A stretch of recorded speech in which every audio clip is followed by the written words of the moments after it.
Assalamualaikum warahmatullahi wabarakatuh. Hai para pencinta catur dan para caturmania, selamat datang kembali di Legenda Catur Dunia. Setelah libur satu hari, di hari jeda kedua kemarin lusa, Tata Steel kembali kawan ke babak 9, menampilkan duel seru antara Carlsen versus Mamedyarov, dua pemuncak klasmen pada babak sebelumnya. Dan berikut ini kawan ringkasan hasil-hasil partai yang terjadi semalam. Bisa kalian lihat di situ siapa saja yang kalah, siapa saja yang menang, dan siapa saja yang bermain draw atau remis. Dan tetap untuk game yang akan kita ulas ini adalah permainan dari Carlsen versus Mamedyarov. Langsung kita ke atas papan, kita temui permainan Katalan kawan dari Magnus Carlsen. Pion D5 dan pion C4, pion E6, pion G3 oleh Carlsen bermain dengan Katalan opening. Salah satu pembukaan favorit Magnus Carlsen. Dan pada posisi ini kawan, langkah yang bisa diambil oleh hitam bisa bermain dengan variasi tertutup, gajah E7, atau memilih variasi terbuka, pion D pukul pion C4. Mamedyarov memilih variasi terbuka, pion D pukul pion C4, gajah G2, dan gajah hitam B4 skak ditutup oleh gajah menantang pertukaran. Sementara ditunda, Mamedyarov memainkan pion A5-nya, dan kedua pemain rokade di langkah ke-7-nya. Carlsen melanjutkan dengan pion E3.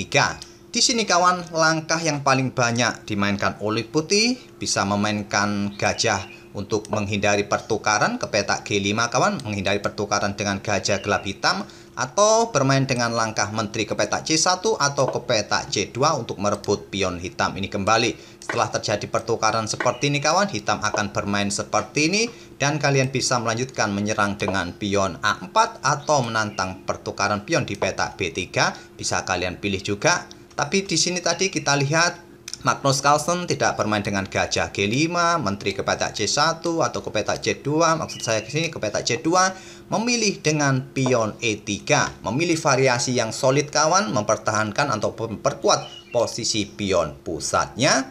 Ini berarti Magnus Carlsen memberikan kesempatan bagi hitam untuk mengkonsolidasikan permainan di langkah berikutnya. Dan di sini Mamedyarov memilih langkah beteng naik ke peta A6. Barulah sekarang menteri ke peta C2. Tidak bisa lagi kawan ke peta C1 untuk mendukung gajahnya tadi bermain di diagonal ini. Sekarang menteri bergerak ke peta C2, dibalas dengan pion B5 agar tetap mempertahankan pion dari ancaman menteri. Selanjutnya dibalas Carlsen dengan pion A4, di backup dengan pion C6. Carlsen mengembangkan kuda ke C3, memberikan pressure lebih di peta B5 ini. Dan di sini langkah yang logis memang adalah beteng B6 dimainkan oleh Mamedyarov, mempertahankan pion atau peta B5-nya. Dan di sini Carlsen bermain dengan pion E4. Memainkan pion E4 ini idenya banyak kawan. Selain membuka diagonal gelap bagi gajah berkembang ke peta G5 atau berkembang ke peta F4 ataupun ke peta E3 dengan ancaman berikutnya discover attack kawan, pion didorong maju, atau juga memberikan dukungan pion D5 untuk bertarung dengan pion-pion pusat, atau juga mendorong pion E-nya ke peta E5 untuk mendapatkan ruang lebih mengancam kuda, dan nanti atau diikuti dengan gajah G5 terlebih dahulu, pion E5 untuk memberikan pressure bagi kuda bisa jadi dimainkan oleh putih di langkah berikutnya dengan memainkan pion E4 terlebih dahulu. Dan pada posisi ini langkah terbaik bagi hitam harusnya atau langkah engine kawan adalah pion H6. Inilah langkah terkuat. Tapi Mamedyarov memilih menarik mundur gajahnya ke peta E7. Mungkin menghindari ancaman pimpinan ini nanti diikuti langkah pion E5 kawan mengancam kuda. Kuda bisa lompat ke peta ini, terjadi pertarungan gajah gelap. Mungkin ide dari Mamedyarov seperti itu. Tapi dengan meninggalkan gajah ke peta E7 ini kawan, membuka diagonal gelap bagi gajah yang bisa menyerang pion yang ada di peta E5, memberikan pimpinan bagi beteng ataupun serangan tusuk sate bagi beteng serta menterinya nanti. Dan inilah yang dilihat oleh Carlsen kawan. Terlebih dahulu dia memainkan pion E5 untuk mendapatkan ruang kawan, juga sedang mengancam kuda. Kuda lompat ke peta D5 menantang pertukaran kuda. Mungkin di sini tadi kalian melihat hitam juga bisa membalas dengan pion B4, sama-sama memberikan ancaman bagi kuda masing-masing. Tapi putih sudah menang posisi dan menang tempo kawan, jadi kalian nanti akan kalah 1 perwira. Coba kita lanjutkan saja seperti ini. Dan nanti kalian akan kalah 1 perwira. putih menang tempo dengan tempo menyerang menteri ataupun beteng kawan, kalian nanti sudah tidak bisa pukul gajah putih ini. Tentu kalian harus menyelamatkan menteri dan putih akan pukul balik menggunakan gajah atau lebih baik juga menggunakan pion. Jadi saat ada ancaman pion E5 ini, kalian balas dengan pion B4 merupakan langkah blunder. Mehmet Yarob memilih langkah kuda ke D5. Dan di sini kalian bisa lanjutkan langkah kuda pukul kuda terlebih dahulu, juga bisa nanti mendapatkan pion A5 dengan serangan tusuk sate. Tapi Carlsen memilih langkah pion A pukul pion B5 terlebih dahulu kawan. Setelah dipukul balik oleh pion C, Carlsen melanjutkan pertukaran kuda. Setelah dipukul balik, barulah sekarang Carlsen ambil pion A5, mengancam atau memberikan serangan tusuk sate. Mungkin variasi-variasi ini sudah diperhitungkan matang oleh Mehmet Yarob kawan, dengan melakukan pengorbanan pertukaran perwira seperti ini.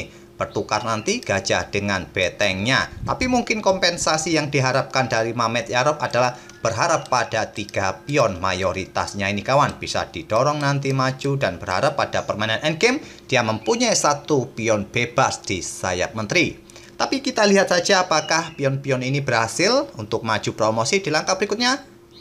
Di sini Mehmet Yarob melangkah kuda C6 mengancam gajah, gajah pukul beteng, dipukul balik oleh menteri. Selanjutnya putih atau Carlsen mengangkat betengnya naik ke A8 dan pion H6 dimainkan oleh Mehmet Yarob.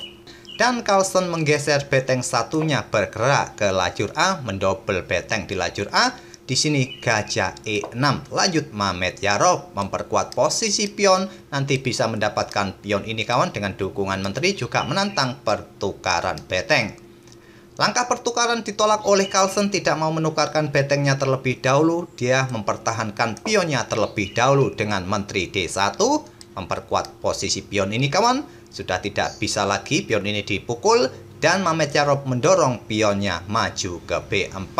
Berharap nanti mendorong lagi pionnya untuk mengunci pion putih ini kawan. Dan diikuti langkah kuda bermanuver ke peta ini untuk mendapatkan pion. Dan di sini Carlsen membalas dengan langkah terbaik, langkah engine kawan, atau mirip langkahnya Stockfish dengan pion B3.